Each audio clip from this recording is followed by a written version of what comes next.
तारीख 19 जून दिन रविवार। बीबीसी हिंदी का पॉडकास्ट दिन भर पूरा दिन पूरी खबर सुन रहे हैं आप। मेरा नाम है मानसी दास। अगले 4 से 5 साल में हमारी इनटेक 50,000 से 60,000 हो। 50,000 60,000 के बाद क्या होगा? ये इनटेक 90,000 से लेके 1.25 लाख हो। अग्निपथ योजना को लेकर हो रहे विरोध के बीच तीनों सेना के आला अधिकारी आए सामने, दिए कई अहम सवालों के जवाब। इसको ये मत सोचिएगा उन्होंने 4 जगह में देखी कुछ हरकतें होती हैं आर्सन की वजह से हुआ। नो, ये प्लान था। Coming to roll back of the scheme, no. And why should it be rolled back? It is the only progressive step to make the country young. और दुनिया जहान में पड़ताल, आखिर 100 साल जीने का नुस्खा क्या है? There's a lot of research now in this area. इसे लेकर अब बहुत शोध हो चुका है। इस मामले में सबसे अच्छी परिकल्पना का संबंध तनाव और तनाव पर काबू पाने को लेकर है। जानेंगे खेल की दुनिया की हलचल भी, लेकिन सबसे पहले सुनते हैं विश्व समाचार।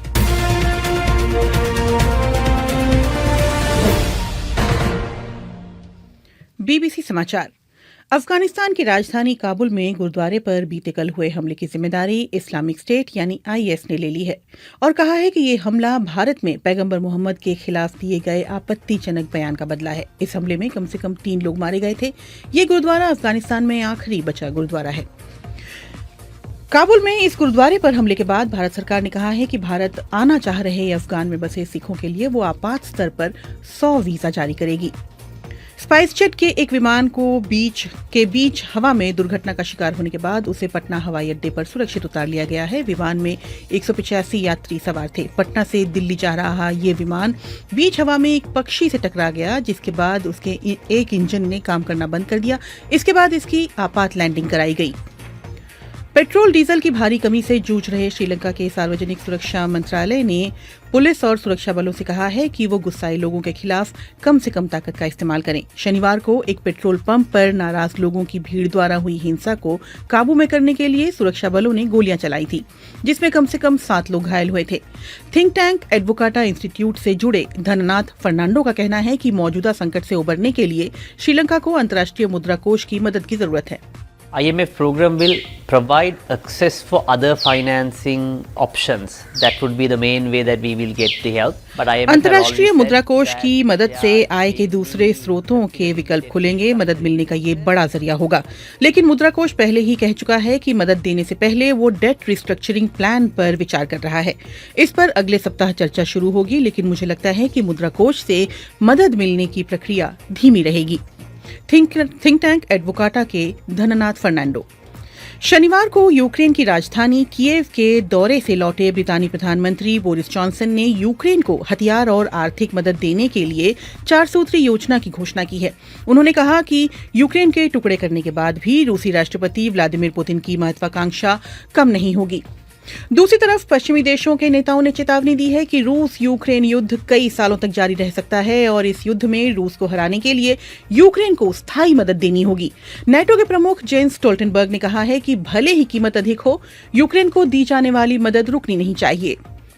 आने वाले सर्दी के महीनों में गैस और तेल की सप्लाई बाधित न हो, इसके लिए जर्मनी सरकार आपात कदम के तहत अपने स्टोरेज टैंकों में पहले से भरकर रखने के लिए $15 अरब अलग रखने का प्रस्ताव दे रही है। जर्मनी को रूस से होने वाली गैस सप्लाई पहले ही कम हो गई है और आने वाले दिनों में इसके और कम होने की आशंका है। बीबीसी समाचार।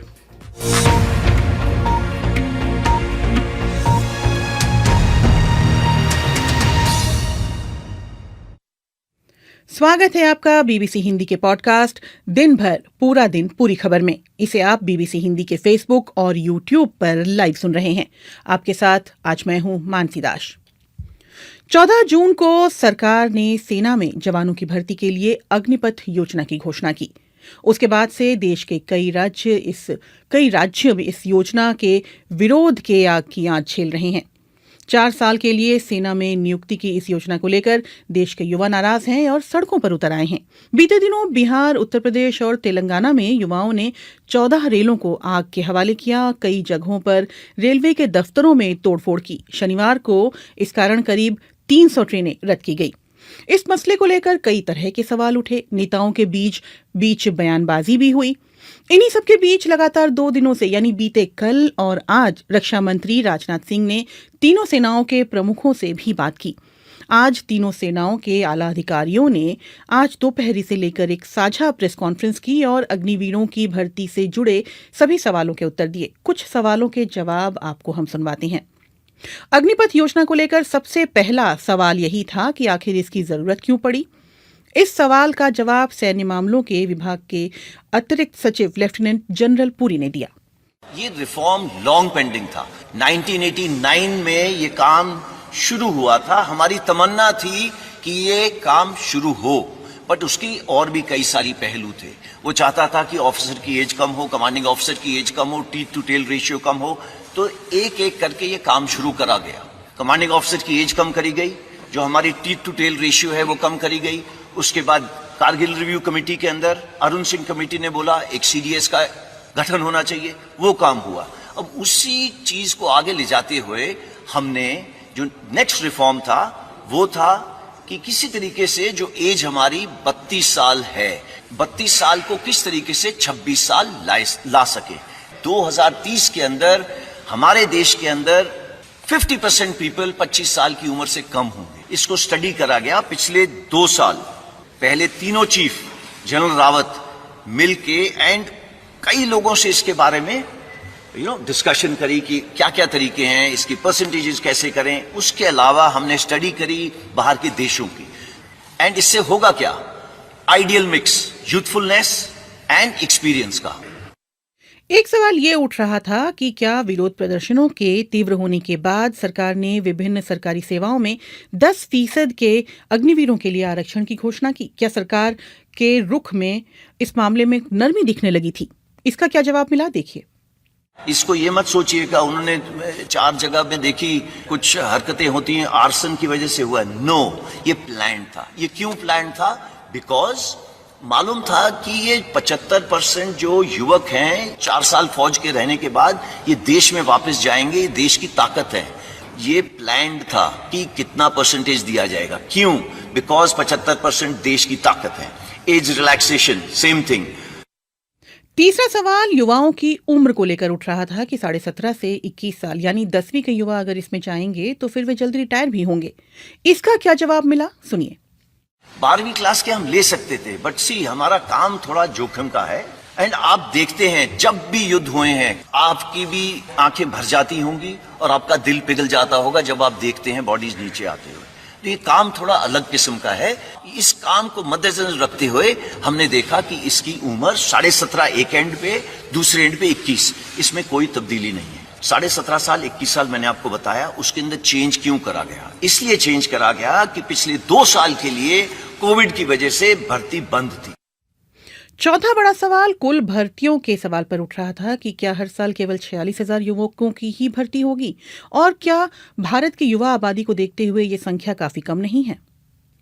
अगले 4 से 5 साल में हमारी इनटेक 50,000 से 60,000 होगी। 50,000 60,000 के बाद क्या होगा? ये इनटेक 90,000 से लेके 1.25 लाख होगी। So it is not 46,000। ये हमने क्यों करा है? इसलिए करा है स्टार्ट स्मॉल, स्टार्ट मीडियम। क्यों? सो दैट हमें भी इस स्कीम को चलाने के बाद सीखने को मिले कि इसमें दिक्कतें क्या है। पांचवा बड़ा सवाल ये उठ रहा था कि जिन युवाओं ने पहले सेना में भर्ती के लिए फिजिकल और मेडिकल टेस्ट पास कर लिया था और फिर महामारी के कारण भर्ती की प्रक्रिया रुक गई थी, उनके लिए लंबा इंतजार शुरू हो गया था। अब अग्निपथ योजना की घोषणा के बाद उनका क्या होगा? क्या उन्हें दोबारा इस प्रक्रिया से गुजरना पड़ेगा? प्रेस कॉन्फ्रेंस में इसका भी जवाब दिया गया। डिले करी गई है ना 21 साल से 23 साल की, ये उन्हीं के लिए करी गई है जिन्होंने प्रतिक्रिया शुरू करी थी और प्रतिक्रिया खत्म नहीं करी। सबसे जरूरी स्टेज है एंट्रेंस एग्जाम, उन्होंने नहीं दिया। उनकी वजह से ये मौका दिया जा रहा है कि 2 साल और, बिकॉज वो पिछले 2 साल में एजेड हो गए हैं, तो वो हमारे साथ अग्निवीर स्कीम के साथ जुड़ सकते हैं। बट वो अग्निवीर तौर पे ही आएंगे। उनसे वॉलंटियर सिस्टम उनसे पूछा जाएगा कि वो आना चाहेंगे या नहीं। वेबसाइट ओपन करी जा रही है एंड उसके ऊपर अप्लाई करेंगे। अब सारी रिक्रूटमेंट सिर्फ अग्निवीर के थ्रू ही होगी। एज की सीमा बढ़ा दी गई है 21 से 23। जो एलिजिबल हैं वो एक बार फिर इस सिस्टम में, इस प्रोसेस में जो मैंने अभी पहले बताया उसमें अप्लाई करेंगे। 2 साल एक लंबी अवधि होती है, मेडिकल कंडीशन उनकी वगैरह, तो इनका एक बार फिर से स्क्रीनिंग होगा, फुल प्रोसेस, एंड उसके बाद ही एयरफोर्स में चयन किया जाएगा। छठा महत्वपूर्ण सवाल ये उठ रहा था कि क्या अग्निवीर योजना के अलावा सेना में अब रूटीन नियुक्ति भी होंगी जैसे पहले होती थी। प्रेस कॉन्फ्रेंस में सेना अधिकारियों ने इसका भी स्पष्ट जवाब दिया। No, only through Agniveer. No change. There'll be no change. इस योजना के विरोध के दौरान युवाओं का कहना था कि वो चाहते हैं कि सरकार इस योजना को वापस ले। कई राजनीतिक पार्टियों ने भी ये कहा था कि सरकार को इसे वापस लेना चाहिए। क्या इस योजना को वापस लेने की कोई संभावना है? इसे लेकर क्या बताया गया? Coming to rollback of the scheme, no. And why should it be rolled back? It is the only progressive step to make the country young. मैं आपको एग्जांपल देता हूं, पता कितनी कैजुअलिटीज आती हैं just for health purposes from high altitude areas. आप पढ़िएगा तब आपको पता चलेगा यंग क्यों जरूरी है। तो ये रोल बैक करने की तो मेरे तरफ से तो आपको कोशिश करनी चाहिए कि बिल्कुल रोल बैक नहीं हो। इस दौरान तीनों सेना के आला अधिकारियों ने कहा है कि भर्ती की प्रक्रिया जल्द शुरू होगी और योजना के तहत जल, थल और वायुसेना में कब कैसे भर्ती होगी बता रहे हैं बीबीसी संवाददाता नवीन नेगी। एयर मार्शल सूरज कुमार झा ने कहा कि भारतीय वायुसेना में अग्निवीर की भर्ती की प्रक्रिया 24 जून से शुरू होगी। ये ऑनलाइन प्रक्रिया होगी। 24 जुलाई से पहले चरण की ऑनलाइन परीक्षा शुरू होगी। दिसंबर के आखिर तक पहले बैच का एनरोलमेंट होगा और 30 दिसंबर से पहले ट्रेनिंग शुरू कर दी जाएगी। वाइस एडमिरल डीके त्रिपाठी ने कहा कि भारतीय नौसेना में भर्ती की प्रक्रिया का विज्ञापन सूचना मंत्रालय को 25 जून तक भेजा जाएगा। प्रक्रिया ऑनलाइन होगी। 21 नवंबर तक पहला बैच ट्रेनिंग के लिए INS चिल्का में रिपोर्ट करेगा। नेवी महिला अग्निवीरों की भर्ती भी करेगा। भारतीय सेना की तरफ से लेफ्टिनेंट जनरल CB पोनप्पा ने कहा कि आर्मी की भर्ती प्रक्रिया का नोटिफिकेशन जारी हो गया है। जल्द भर्ती शुरू होगी। जुलाई में पंजीकरण शुरू होंगे। भर्ती के लिए अगस्त से नवंबर के बीच 83 रैलियां होंगी जिसमें फिजिकल और मेडिकल टेस्ट फिर एंट्रेंस परीक्षा होगी। इस तरह से 2 बैचों में नियुक्तियां होंगी। पहला बैच इस साल दिसंबर तक और दूसरा बैच अगले साल फरवरी में नियुक्त होगा। जानकारी दे रहे थे बीबीसी संवाददाता नवीन नेगी।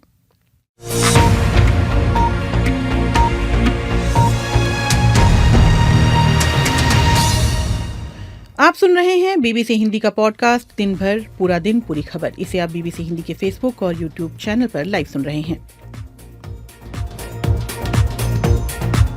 अब वक्त है साप्ताहिक कार्यक्रम दुनिया जहान का। बड़े बुजुर्ग अक्सर छोटे बच्चों और नौजवानों को 100 साल तक जीने का आशीर्वाद देते हैं। किसी वक्त 100 साल की जिंदगी की कल्पना एक ऐसे सपने की तरह था जिसका पूरा होना नामुमकिन माना जाता था। लेकिन आज दुनिया में कई लोग हैं जो अपना 100वां जन्मदिन मना चुके हैं। आखिर 100 साल तक जीने का नुस्खा क्या है? दुनिया जहान में पड़ताल सुनिए बीबीसी संवाददाता मोहनलाल शर्मा से। स्वागत है आपका दुनिया जहान में। मेरा नाम है मोहनलाल शर्मा। हर हफ्ते एक सवाल और उसका जवाब तलाशने की कोशिश। बीबीसी पड़ताल दुनिया की।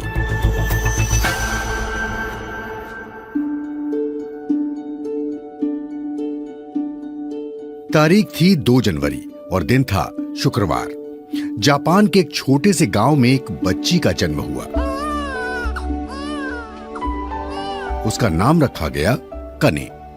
ये साल 1903 की बात है।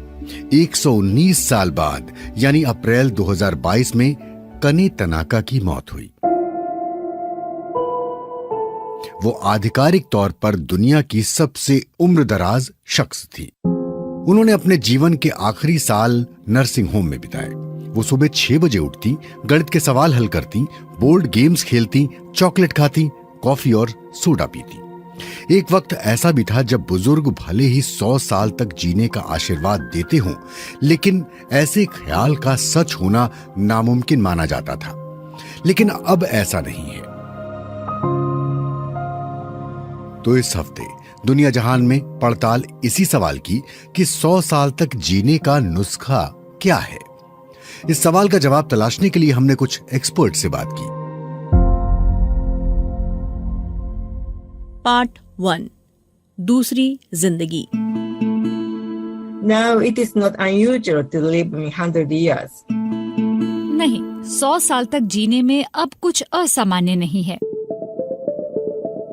हमारी पहली एक्सपर्ट डॉक्टर हिरोको अकियामा की विशेषज्ञता स्टडी ऑफ एजिंग में है। वो साइंस काउंसिल ऑफ जापान की पूर्व वाइस प्रेसिडेंट है। वो बताती हैं कि जापान की आबादी तेजी से बूढ़ी हो रही है। जापान में अब महिलाओं की औसत आयु 88 और पुरुषों की औसत आयु 82 साल है। जापान की कुल आबादी के 29% लोगों की उम्र 65 या उससे कहीं ज्यादा है। औसत आयु के हिसाब से हांगकांग, सिंगापुर, स्विट्जरलैंड, इटली और स्पेन ही जापान के करीब आते हैं। जापान के स्वास्थ्य मंत्रालय के मुताबिक बीते साल देश के 86,510 नागरिकों की उम्र 100 साल या उससे ज्यादा थी। A combination of several factors contribute to the longevity in Japan. Japan में लोगों के लंबे जीवन के कई कारण हैं। उनमें से एक है यूनिवर्सल हेल्थ इंश्योरेंस सिस्टम। हमने 1960 के दशक में इसकी शुरुआत कर दी थी। यहाँ लोगों को आसानी से स्वास्थ्य सुविधाएं मिल जाती हैं। दूसरा कारण ये है कि जापान के लोग स्वास्थ्य को लेकर सतर्क रहते हैं और उनकी लाइफस्टाइल हेल्दी होती है। जापान के लोग खूब मेहनत करते हैं। वो कैंसर और दिल की बीमारी से बचने के लिए सावधानियां बरतते हैं। डॉक्टर हिरोको बताती हैं कि जापान के लोग खान पान पर ध्यान देते हैं, फैट का सेवन कम करते हैं, मछलियां, सब्जियां और ग्रीन टी का इस्तेमाल करते हैं। बुजुर्गों की संख्या बढ़ने के साथ ये समझ भी विकसित हुई कि उम्रदराज लोगों की जरूरतें भी अलग तरह की हैं। डॉक्टर हिरोको बताती हैं कि सरकार का प्रमुख रूप से ध्यान हेल्थ केयर सिस्टम और पेंशन सिस्टम पर है। हाउसिंग और ट्रांसपोर्ट सिस्टम पर भी ध्यान दिया गया है, लेकिन समाज के आधारभूत ढांचे को फिर से तैयार करने की जरूरत है। डॉक्टर हिरोको ने अपनी टीम के साथ कई सामाजिक प्रयोग किए ताकि ऐसे तरीके तलाशे जा सके जिससे ज्यादा उम्र के लोग बिना किसी पर निर्भर हुए रह सके। We are trying to redesign communities for meeting the हम needs. समुदायों की नए सिरे से संरचना करने की कोशिश कर रहे हैं ताकि उम्रदराज समाज की जरूरतों को पूरा किया जा सके। हम ऐसा समुदाय बनाना चाहते हैं जहां लोग 100 साल की उम्र तक स्वस्थ, सक्रिय और एक दूसरे से जुड़े रहें और खुद को सुरक्षित महसूस करें। हम सिर्फ बुजुर्गों के लिए ही नहीं बल्कि सभी उम्र के लोगों के लिए काम कर रहे हैं। जापान में रिटायर होने के बाद लोग नई नौकरियां शुरू कर रहे हैं। वो अपना दूसरा करियर या कहें तो दूसरा जीवन शुरू कर रहे हैं। इससे रूटीन बना रहता है और स्वस्थ रहने में मदद मिलती है। डॉक्टर हिरोको अकियामा 78 साल की हैं और अपने दूसरे करियर में अच्छा कर रही हैं। So I was the university professor for a long time. मैं लंबे समय तक यूनिवर्सिटी में प्रोफेसर थी। जब मेरी उम्र 70 साल हुई तो मैंने खेती शुरू की। मेरे समेत 4 लोग जिनके पास अलग अलग तरह की खूबियां हैं, हमने मिलकर एक कंपनी बनाई और खेती शुरू की। जब मैं छोटी थी तब मैं किसान बनना चाहती थी। ये एक पुराना सपना था। पार्ट 2 बुढ़ापा क्या है? Aging is a very individualistic process. बुढ़ापा एक नितांत निजी प्रक्रिया है। किन्हीं भी 2 लोगों की उम्र बढ़ने की प्रक्रिया एक सी नहीं होती है। ये है हमारी दूसरी एक्सपर्ट कैथी स्लैक। वो बर्मिंघम के Aston research centre for healthy ageing में सीनियर लेक्चरर हैं। हम बूढ़े क्यों होते हैं और क्या इस जैविक प्रक्रिया को धीमा किया जा सकता है? कैथी की लैब में इस सवाल का जवाब तलाशा जा रहा है। बुढ़ापे के बाहरी संकेत सब जानते हैं, मसलन झुर्रियां पड़ना, बालों का सफेद होना, लेकिन हमारे जिस्म के भीतर भी बहुत कुछ चल रहा होता है। कैथी बताती हैं कि उम्र बढ़ने का असर शरीर के सभी ऊतकों पर पड़ता है। इसका असर दिमाग से लेकर प्रजनन क्षमता तक होता है। इन बदलावों को बूढ़े होने के हॉलमार्क यानी प्रमाणिक चिन्ह कहा जाता है। And they include a number of cellular processes. इसमें कोशिकाओं से जुड़ी कई प्रक्रियाएं शामिल की जा सकती हैं। कोशिका के अंदर प्रोटीन क्वालिटी कंट्रोल में कमी आना, माइटोकॉन्ड्रिया का निष्क्रिय होना। माइटोकॉन्ड्रिया कोशिका का वो हिस्सा है जो ऊर्जा का निर्माण करती है। उम्र बढ़ने के साथ ये काम करना बंद कर सकती है। कैथी बताती हैं कि जब उम्र बढ़ने लगती है तब डायबिटीज जैसी स्थायी बीमारियों का जोखिम भी बढ़ जाता है। पोषक तत्वों की आपूर्ति को रेगुलेट करना कोशिकाओं के काम करने के लिए जरूरी है। दिक्कत आने पर स्टेम सेल यानी मूल कोशिकाएं नष्ट हो जाती हैं। स्टेम सेल कोशिकाओं की मरम्मत करती है। बदलाव दिमाग में भी आते हैं। So in some individuals, as they get older, the actual size of कुछ लोगों की जब उम्र बढ़ती है तो उनके दिमाग का आकार छोटा हो जाता है। इसकी वजह से कई बुजुर्गों की याददाश्त कमजोर हो जाती है। उन्हें एक साथ कई सारे काम करने में दिक्कत आती है। उनके बर्ताव में भी बदलाव आते हैं। वो या तो ज्यादा व्यग्र हो जाते हैं या फिर अवसाद में चले जाते हैं। लेकिन अहम बात ये है कि हर बुजुर्ग में ये सारी बातें एक सी नहीं होती हैं। 100 साल तक जीने की अपनी उम्मीदों को हम कैसे बढ़ा सकते हैं? कैथी इस सवाल का भी जवाब देती हैं। people are already living longer, but they're not living healthier. आज भी कई लोग हैं जिनकी काफी उम्र है लेकिन उनका स्वास्थ्य अच्छा नहीं दिखता। यही वो पहलू है जिस पर काम करने की जरूरत है। ये एक पुरातन पंथी सलाह लग सकती है लेकिन हमें हेल्दी लाइफस्टाइल अपनाने की कोशिश करनी चाहिए। सक्रिय बने रहने की कोशिश कीजिए। बुढ़ापे को लेकर अभी भी कई सारी बातें हैं जो हम नहीं जानते। कैथी स्लैक कहती है कि ऐतिहासिक तौर पर हमने ज्यादा फोकस बीमारी की प्रक्रिया पर दिया है। कई ऐसे वैज्ञानिक हैं जो कैंसर और दूसरी बीमारियों पर काम कर रहे हैं, लेकिन अब उनके जैसे लोगों का भी एक समूह है जो रोगों को उम्र से जुड़ी बीमारियों के तौर पर देख रहा है। इस तरह कई बीमारियों के उपचार के नए तरीके विकसित किए जा सकते हैं। पार्ट 3 दिलचस्प प्रयोग। Daily in my lab, we can show that there are interventions. मेरी प्रयोगशाला में हम दिखाते हैं कि प्रयास करते हुए शरीर के बूढ़े होने की रफ्तार को धीमा किया जा सकता है। कुछ मामलों में इसे रोका और इसकी चाल को पलटा भी जा सकता है। ये करना मुमकिन है। हमारे तीसरे एक्सपर्ट डॉक्टर नीर बारजिलाई न्यूयॉर्क सिटी स्थित Albert Einstein college of medicine के इंस्टीट्यूट फॉर एजिंग रिसर्च में डायरेक्टर हैं। डॉक्टर नीर बारजिलाई अपने रिसर्च के बारे में कहते हैं कि ज्यादा से ज्यादा लोग 100 साल या उससे लंबी जिंदगी जिए। इसके लिए वो तरीके तलाश रहे हैं और प्रयोग कर रहे हैं। 100 साल की उम्र पूरी कर चुके 750 लोगों और उनके परिवारों से भी वो मदद ले रहे हैं। वो ऐसे जीन्स की तलाश में है जिनके जरिए बुढ़ापे की रफ्तार को धीमा किया जा सकता है। उनकी टीम बुढ़ापे से जुड़ी 3 संभावनाओं पर काम कर रही है। इनमें से पहली का मकसद है प्रक्रिया को धीमा करना। इसे काल्पनिक चरित्र डोरियन ग्रे का नाम दिया गया है, जिन पर उम्र का असर नहीं होता, बल्कि ये असर उनकी छुपी हुई पेंटिंग पर दिखाई देता है। The second scenario is what we call the Wolverine or the... दूसरी स्थिति को हम फाउंटेन ऑफ यूथ कहते हैं। इसमें सभी लोगों को युवा बनाने की बात होती है। इसे संभव कर दिखाना सबसे मुश्किल है। तीसरी स्थिति सबसे ज्यादा रोमांचक है। इसे नाम दिया गया है पीटर पेन। इस काल्पनिक चरित्र की उम्र नहीं बढ़ती है। विचार यह है कि इसके लिए 20 या 30 साल की उम्र के लोगों को लिया जाए, उन्हें हर कुछ महीने पर या साल में एक बार उपचार दिया जाए और उन पर उम्र बढ़ने से होने वाले असर को रोका जाए या फिर उसकी रफ्तार बहुत धीमी कर दी जाए।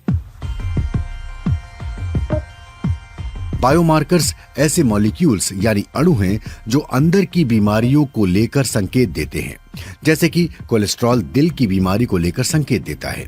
लेकिन बुढ़ापे की पहचान के लिए ऐसे मार्कर्स तलाशना आसान नहीं है। We need a bunch of biomarkers, but we're looking for biomarkers that... हमें बहुत सारे बायोमार्कर्स की जरूरत है। हमें ऐसे बायोमार्कर्स की तलाश है जो 2 जानकारी दे सकें। पहली ये कि वास्तविक उम्र और बायोलॉजिकल यानी जैविक उम्र के बीच वो अंतर बता सके।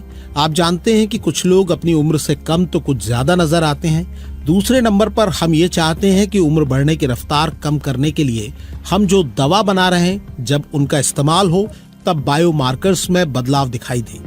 बुढ़ापे पर रोक लगाने के मकसद से तैयार की जा रही कुछ दवाओं को रेगुलेटर से मंजूरी मिल चुकी है और उन्हें तैयार भी किया जा रहा है।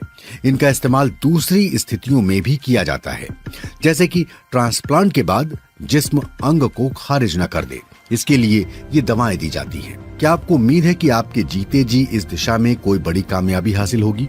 इस सवाल पर वो कहते हैं, Yeah, absolutely. Look, we're overestimating what we can do. हाँ, यकीनन हम 2 साल में क्या कर सकते हैं इसे लेकर हम बढ़ा चढ़ाकर अनुमान लगाते हैं, लेकिन हम 5 या 10 साल में क्या कर सकते हैं इसे लेकर कम अनुमान लगाते हैं। मुझे लगता है कि इस क्षेत्र में जबरदस्त लहर दिख रही है।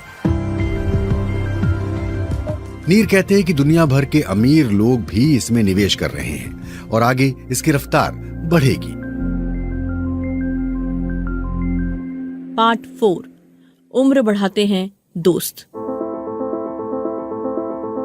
People who are more connected to others and have warmer. जो लोग दूसरों के साथ बेहतर तरीके से जुड़े होते हैं और गर्मजोशी भरे रिश्ते रखते हैं, वो बेहतर रिश्ते न रखने वाले लोगों की तुलना में लंबी जिंदगी जीते हैं और स्वस्थ रहते हैं।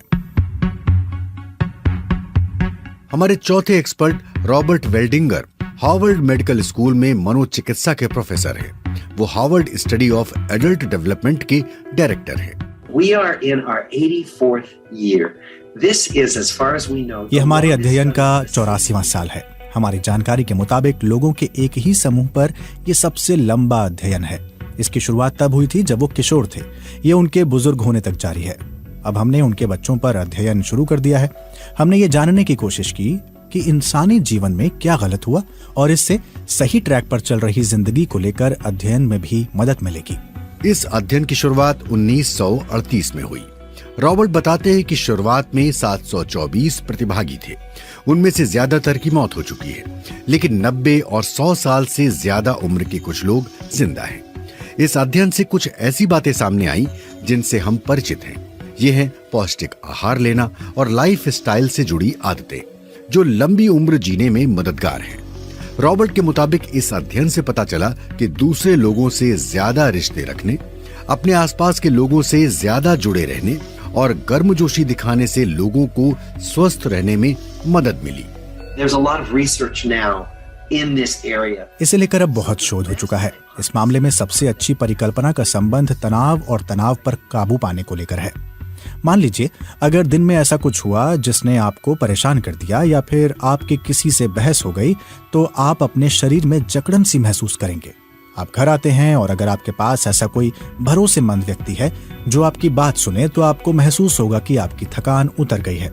हम ये मानते हैं कि जो लोग अकेले हैं उनका गुस्सा कभी पूरी तरह उतरता ही नहीं है। उनके शरीर में हमेशा एक हल्का सा तनाव होता है। लंबे जीवन के लिए रिश्ते जरूरी हैं, लेकिन कुछ लोगों को अकेलापन ही रास आता है। There are, and that's a really good point, that actually ये एक अहम पॉइंट है। हम में से कुछ लोग अंतर्मुखी होते हैं और ये कोई समस्या नहीं है। उन्हें सिर्फ 1 या 2 करीबी लोगों की जरूरत होती है। उनके लिए यही काफी होता है। स्वस्थ जीवन के लिए आपके कितने रिश्ते होने चाहिए, इस मामले में सब पर एक ही फॉर्मूला लागू नहीं होता है। इतना ही नहीं, पालतू जानवर भी हमें खुशी दे सकते हैं और हमारा तनाव कम कर सकते हैं। रॉबर्ट बताते हैं कि उन्होंने उन लोगों पर भी अध्ययन किया है जिनकी उम्र 70 या 80 साल से ज्यादा है और उन्होंने जीवन में पहली बार रिश्ते बनाने की कोशिश की है। कुछ लोगों को पहली बार प्यार हुआ है। ऐसे में कह सकते हैं कि कभी भी बहुत देर नहीं होती है।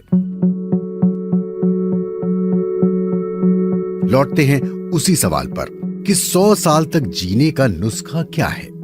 गारंटी के साथ ऐसा कोई नुस्खा नहीं बताया जा सकता, लेकिन अगर आप एक से ज्यादा चीजें करते हैं तो इससे मदद मिल सकती है। खान पान को सही रखें, शारीरिक गतिविधियां बनाए रखें, कोई दोस्त या पालतू जानवर तलाशिए जिससे आप बात कर पाए। अगर आप किसी ऐसे देश में रहते हैं जहां बुजुर्गों की तादाद युवाओं से ज्यादा है, तो वहां शायद ऐसे बदलाव हो रहे हों जहां आपके जीवन की सांझ जोश भरी और आरामदेह हो। बुढ़ापा आने की रफ्तार धीमी करने या फिर पूरी प्रक्रिया को उल्टा करने का फॉर्मूला अभी उपलब्ध नहीं है, लेकिन वैज्ञानिक इस दिशा में काम कर रहे हैं। लेकिन जब तक ऐसा होता है, तब तक रॉबर्ट की ये सलाह आपके काम आ सकती है कि अपने शरीर का इस तरीके से ख्याल रखें कि आपको 100 साल तक इसकी जरूरत पड़ सकती है।